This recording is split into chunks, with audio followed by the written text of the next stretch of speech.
Hey guys, and welcome to another episode of Fishing the Midwest. I'm your host, John B. Now I know I said I wasn't going to do any more unboxings. I basically lied. It turns out that you guys actually kind of like these unboxings. I think the majority of you guys like these. So without further ado, I'm going to be talking about this little package right here. It's more or less a tube opposed to a package. And after I unbox this, or unwrap it, or whatever you do with a tube, I'm going to go around my room, my fishing cave, so to speak, and show you how I edit my videos, how I organize my tackle, and just how I go about living my day here out in the basement, how I edit my videos and things like that. Now this tube was sent to me by an individual named Tyler Langer, or Langer, I believe it's Langer. Sorry if I pronounced your last name wrong, but he has an custom ice fishing rod company. He is a viewer of Fishing the Midwest. He contacted me and said, hey man, can I wrap you an ice stick? And I thought, well, of course you can. That sounds like a great idea. And just, you know, how did you get down here? Dino, come here, come here. Well, I blocked my dogs off from getting down to the basement, but apparently this one managed to somehow escape. All right, go on, get. I gotta finish this video. Come on. As I was saying, Tyler from Langer or Langer Rods built me this custom ice stick, and I'm a huge believer in small businesses. And you know, he's not paying me anything. He's not my sponsor. He just basically wrapped me this rod because he enjoys watching my videos. So let's unbox it.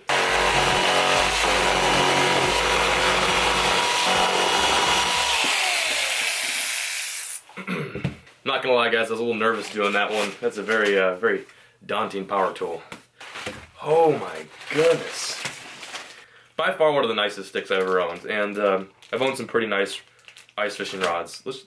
I can't believe this. I'm astonished. Holy smokes. Whoa. This is so nice. So Tyler approached me and he asked, what kind of rod do you want? You know, like as far as action and power goes. And ice fishing rods can be kind of particular. They vary in action. And basically I gave him the specs to an old St. Croix that I used to own, an old St. Croix ice fishing premier stick. And dude, he nailed it. It's a split grip ice fishing rod. I mean, can it get any doper than that? The grip on here is actually a wind grip, believe it or not. He custom ordered this wind grip for me for this rod. He does a lot of wind grip rods, but he got this one ordered just so it would fit the overall look of this. The wrap on here is just top notch. He's got a little bit of green accent with that white wrapping. Basically, nailed it on the head. I envisioned this rod to look just about what he's created right here, and it turned out great. Look how he transitioned the blank from black to like this really sick lime green. Just fits the whole Fishing in the Midwest feel. Dude, you did a great job. Anyway, I know a lot of you southern dudes probably could care less about a little 26-inch rod. I believe this is 26 or 27-inch. He's got the spec somewhere. I'll have to check. I forgot what I asked for. I think maybe it's a 26 or 27-inch. Regardless, it feels dope. Yeah, let's tour the Fishing in the Midwest cave. Hope you guys enjoy. And now I have you guys on the selfie stick. The audio probably dropped a little bit because I'm no longer using my phone.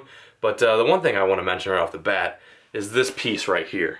This right here is the chrome cuda.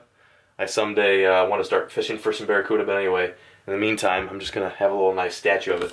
Right here, I got a little swim bait rack, pretty cheesy. I got all my reels here, all my reel boxes. You may notice I've added 2 to the collection. 2 Sienna 500 FDs. These are my ice fishing reels. I have 3 of these, even though I'm missing one of the boxes. Over here, I've got my editing station. This is my computer. It's a base model iMac. It's not super fast, not super speedy, not necessarily the thing I need for when I'm editing my videos, but it works, it suffices, and it's done great for me. Over here I've got this little magnetic strip that I got from Amazon. If I've got any loose lures lying around in my room, I'll just stick them right to there. It's actually a really unique way to kind of hang your lures in not so organized fashion, but I like it. If I've got some loose stuff, it's not laying on the ground or anything like that, I can just throw it up right there and it's all good to go. Sorry, my room's a little bit messy. Over here, we've got this nice humidifier. I don't know why I'm talking about this, but it gets a little dusty down here, so we got to keep everything humidified. These are my socks. Over here is this little test tank. I didn't get this to like do videography, like so I could get like underwater shots, but the reason why I got this is so I could test my baits, see if my lures suspend on certain different types of hooks, just kind of see what the action of the lure is before I start using it out on the water. Over here I've got my Pike Mount. Let's move the light over here. This is my Pike Mount. I didn't catch this pike. It was actually a garage sale find. My mom found it for like 20 bucks. We brought it home, put a little hat on it, threw some flowers and a lure hanging out of its mouth, and it looks great. Over here I've got some tackle, some storage. Let's move the light over here so you guys can see this better. But this is kind of where my storage starts. This is my big camera box. I keep my audio equipment, my GoPros and my Sony A5100, which I'm filming with right now, in here. I've got my line compartment, sunscreen, and some other utilities in here, and I've got my loose lures in here. I don't really know what's in here. It's like some loose unopened lures I'm waiting to open up next season. Right here I've got my infamous John Deere hat. I've had this since I started my YouTube channel. Literally, it's been around that long. I've had this hat since 2008. Alright, let's go on to the next part of the fishing area.